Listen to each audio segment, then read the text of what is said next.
My name is Colette Burnett, and I'm the CEO and owner of Super Wings. Beside me is co-owner Edwin James. Super Wings is a concept that is a Caribbean wing place that we specialize in island-flavored wings. Super Wings has been in business now 5 years. We opened up on September 1st, 2009. Well, we thought that the community first would want a brand that would cater to the Caribbean flavors, but also to kind of show that it is possible for us to fuse wings, something that is so popular and common in American food, with our Caribbean roots and our Caribbean flavors. So it was really important to us that our flavors were each unique, and they were all essentially built out of a love for the Caribbean and the island life, but also just wanting to showcase our culture and show others who have not been familiar with those flavors what that's like. So between ourselves, we came up with several recipes, and my mom got in and helped with creating those recipes, and now we're here today. The feedback so far has been pretty wonderful. We have had an outpouring of support both from the Caribbean community and those from not the Caribbean community.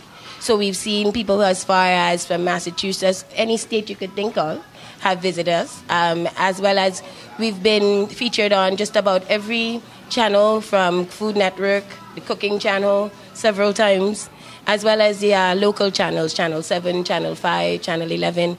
It's really been one of the most, I think, amazing experiences to really be embraced by the community in the way that we have.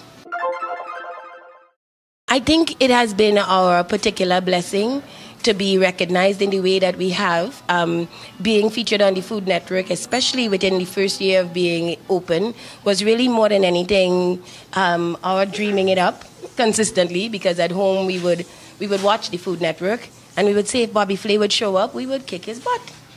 And it turned out that when we opened up our store, we kept watching the Food Network, and every time he would show up at a different location, challenging people at their best, we would say if he would show up at Super Wings, it would be off the chain. And he did. At 8 months, we after winning the Best Wings in Brooklyn contest when we were 5 months old, we were featured in, it was Marty Markowitz's Brooklyn paper. And it was a little blurb that had a picture of us having won the Best Wings in Brooklyn contest. And apparently the Food Network does its scanning, and they found us.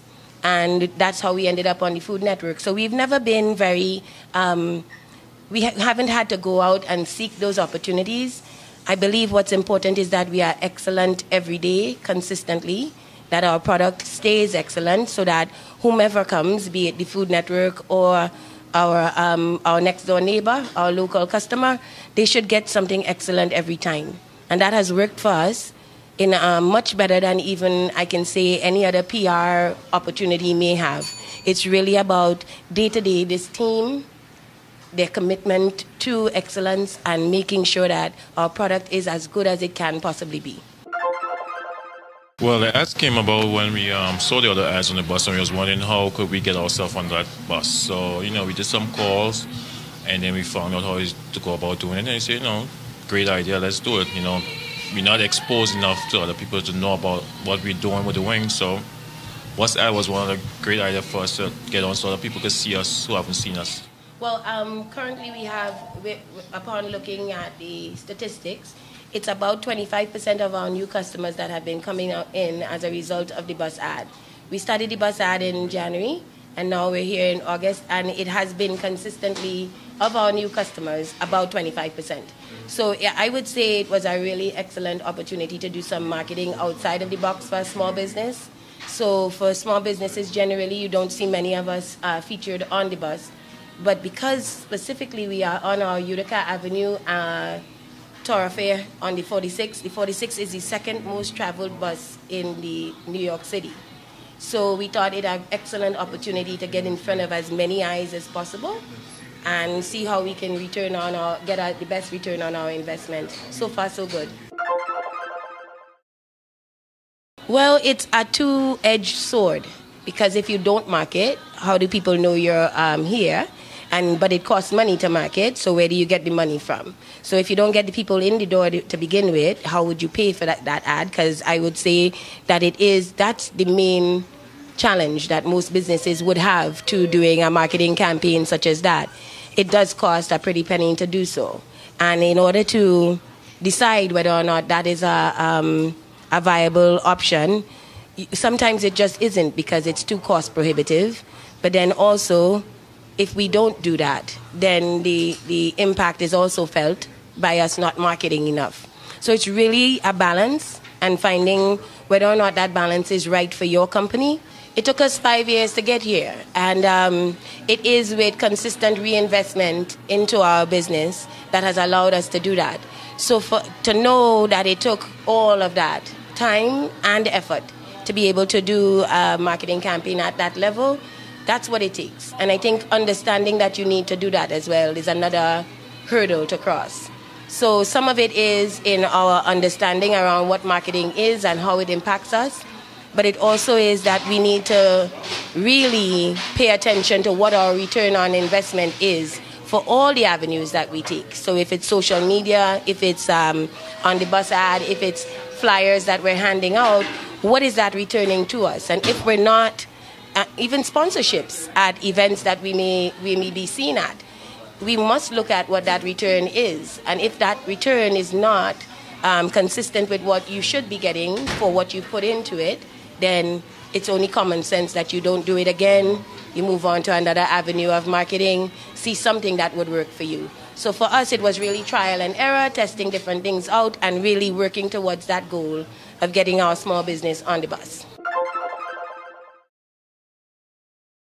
Well, with the menu, every day we work on type of sauces. We made a promise to try and bring out a new sauce every year or so. That's how we come up with 14 flavors so far. I love making sauces. It's part of my daily routine, that I enjoy to put in sauces together, Straight off the top of my head, don't even need measurement no more.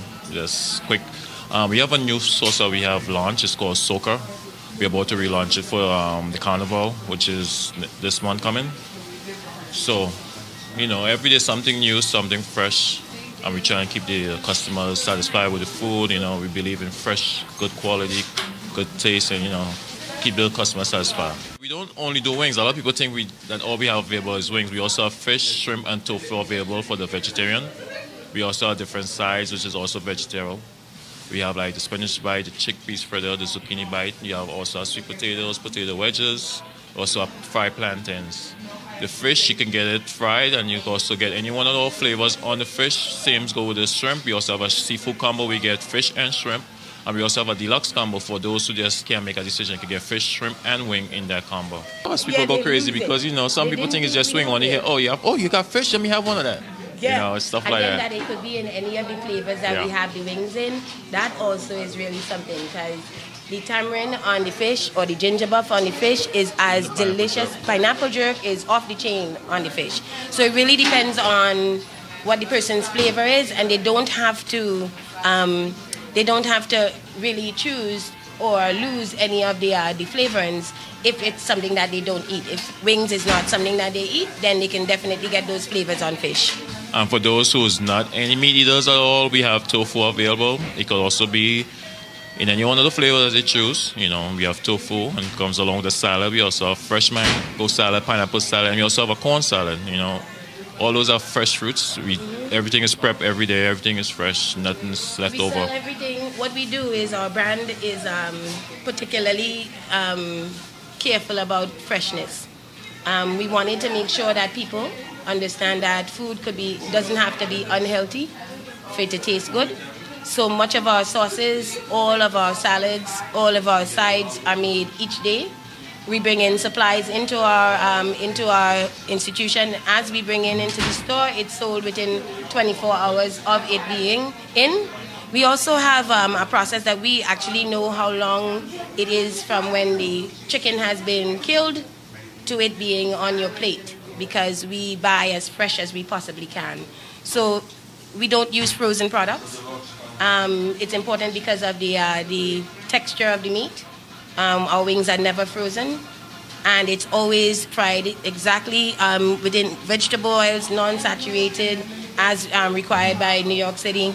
But we also pay particular attention to what our food tastes like. So there's never any type of, I guess, aftertaste in any of our products, simply because we pay extreme attention to the freshness of all of our ingredients. So it is that during Lent it goes crazy with fish. So even though a lot of our customers still don't know that we have fish, when Lent comes around and they want that flavor, we get quite an influx of customers coming in for fish. But it's quite possible because I'm seeing also a trend towards much more and more healthy options in all of our communities. And specifically in Crown Heights, our location in Crown Heights here, we've seen an uptick in how many people order the tofu options and the fish options we have. And at Utica, we have different type of choices of fish available. We have snapper, we have kingfish, we also have the swai, which is fried. You know, this snapper and kingfish is done in so many ways. Sometimes it's fried, it's steamed, it's stewed. In 5 years' time, when we first opened the store, which was 5 years ago, we had in mind a franchise.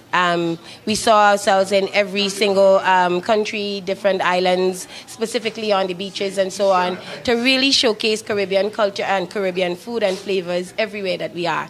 That is still our dream. And so we have been putting that in place for the past 5 years as well. And so we are hoping to launch our new franchise somewhere in early 2015. And it is that we have had a lot of interest in the brand, a lot of people who have indicated that they would love to buy in once the franchise is available. But first we must take the steps to make sure that we have a very, very strong brand. One that when we find franchisees who decide that they would like to invest with us, it would be an investment that they see great return with.